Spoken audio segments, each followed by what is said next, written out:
अलावा जो और सभी प्रोटेक्टिव लेयर्स होती हैं जैसे कि बेडिंग, आर्मोरिंग, सर्विंग, इन सभी का क्या काम होता है और ये किस चीज़ से बनी होती हैं। तो आइए फ्रेंड वीडियो को हम स्टार्ट करते हैं। सबसे पहले फ्रेंड आपको बताना चाहूँगा जो अंडरग्राउंड केबल्स होती हैं फ्रेंड, इन केबल्स में हमें जो प्रोटेक्शन देनी होती है बहुत ज़्यादा हाई अमाउंट ऑफ प्रोटेक्शन हम देते हैं, क्योंकि जो हमारी फ्रेंड ओवर हेडेड केबल्स होती हैं उसमें अगर कोई फॉल्ट आता है तो हम इजीली उसे आंखों से देखकर रिकॉग्नाइज कर सकते हैं और रिपेयर कर सकते हैं।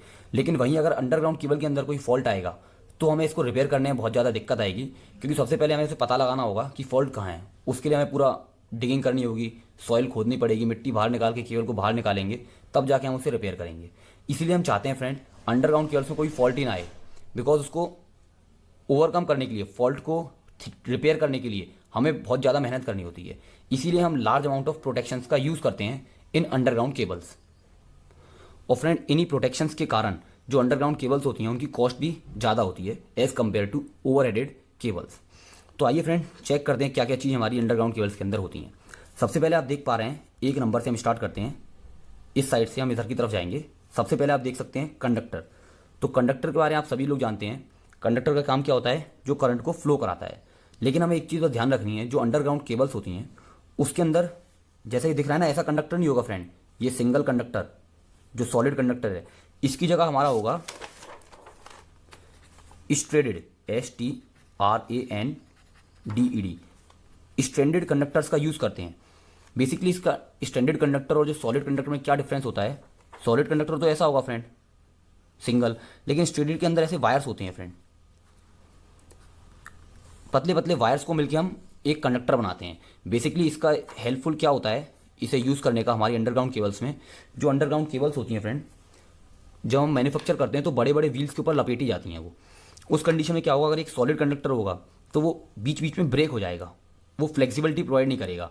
वहीं हमें अंडरग्राउंड केबल्स में हाई अमाउंट ऑफ फ्लेक्सिबिलिटी चाहिए होती है, क्योंकि उसे हमें बिछाना होता है, हैंडलिंग करनी होती है, लाइन करनी होती है। इस कंडीशन में हम क्या यूज़ करेंगे, स्ट्रेडेड वायर्स का, स्ट्रेडेड वायर कंडक्टर।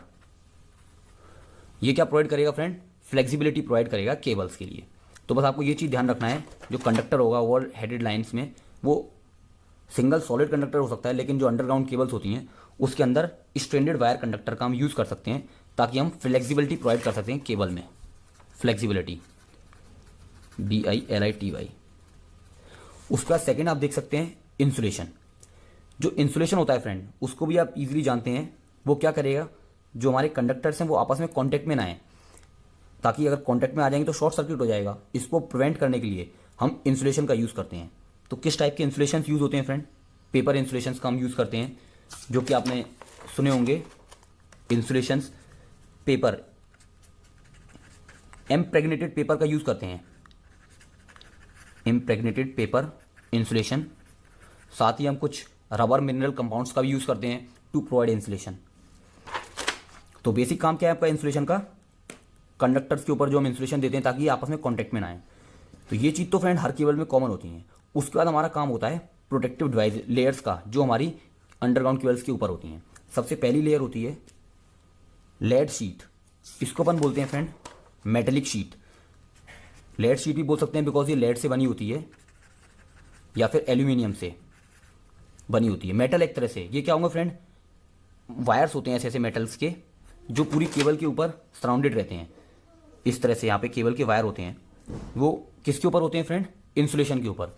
तो इसका काम क्या है, जर्नल लेड शीट का काम होता है हमारे इंसुलेशन को प्रोटेक्ट करना। क्योंकि फ्रेंड अंडरग्राउंड केबल क्या होगी, वो ग्राउंड के अंदर होती है, सॉइल के अंदर। ये अपना कोई ग्राउंड है और उसके अंदर होगी हमारी अंडरग्राउंड केबल। तो सॉइल के अंदर क्या होती है फ्रेंड, मॉइस्चर होता है, या ऑयल्स प्रेजेंट हो सकता है, गैसेज हो सकती हैं, काफ़ी अदर टाइप की इम्प्योरिटीज़ होती हैं। मॉइस्चर, ये सभी इम्प्योरिटीज़ क्या करेंगी, अगर कॉइल जो हमारी केबल होगी वो एब्जॉर्ब कर लेगी, तो हमारे इंसुलेशन जो पेपर का है या फिर रबर का है उसके अंदर मॉइस्चर आ जाएगा। उस मॉइस्चर के कारण जो हमारा इंसुलेशन डैमेज तो नहीं होगा, लेकिन फ्रेंड उसने मॉइस्चर को एब्जॉर्ब कर लिया है, तो हमारे कंडक्टर के साथ अर्थिंग हो सकती है या फिर ये आपस में कॉन्टैक्ट में आ सकते हैं। तो मेन काम क्या है शीट का, मेटेलिक शीट का, हमारे इंसुलेशन के ऊपर जो हम लगाते हैं, ताकि वो एटमॉस्फेरिक मॉइस्चर से या फिर गैसेज या ऑयल जो सॉइल के अंदर है उनसे हमें प्रोटेक्ट करना है। ठीक है फ्रेंड, कंडक्टर हो गया, इंसुलेशन हो गया, मेटेलिक शीट हो गई। अब आता है हमारा अगला काम, बेडिंग। बेडिंग से पहले मैं आपको बताना चाहूँगा आर्मोरिंग। आर्मोरिंग जो होती है फ्रेंड, ये भी मेटल की होती है। जैसे ये शीट मेटल की है, ऐसी सेम आर्मोरिंग भी हमारी मेटल की होगी। तो जो हमारी लेड की शीट है, मेटेलिक शीट, इसको मैकेनिकल इंजरीज हो सकती हैं इस मेटल से। इससे बचाने के लिए जो मैकेनिकल इंजरीज, हम बीच में डालते हैं बेडिंग, क्योंकि ये भी मेटल है, ये भी मेटल है। आर्मोरिंग किसका बना होगा? Galvanised steel metal, galvanised steel, या फिर ये स्टील टेप का बना होता है, टेप। तो ये भी मेटल है, और ये मेटल क्या करेगा? इस मेटल को डैमेज कर सकता है मैकेनिकली। उसे हमें प्रोटेक्ट करने के लिए लेड शीट को किससे बचाने के लिए? आर्मोरिंग से। हम इसके अंदर बेडिंग डालते हैं। बेडिंग किस चीज़ की बनी होती है फ्रेंड? ये फाइबरस मटेरियल की होती है, फाइबरस मटेरियल।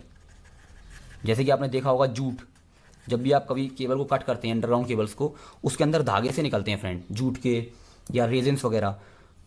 उसका काम क्या है? उसी को हम बेडिंग बोलते हैं। और काम क्या है वो? हमारी मेटेलिक शीट को बताता है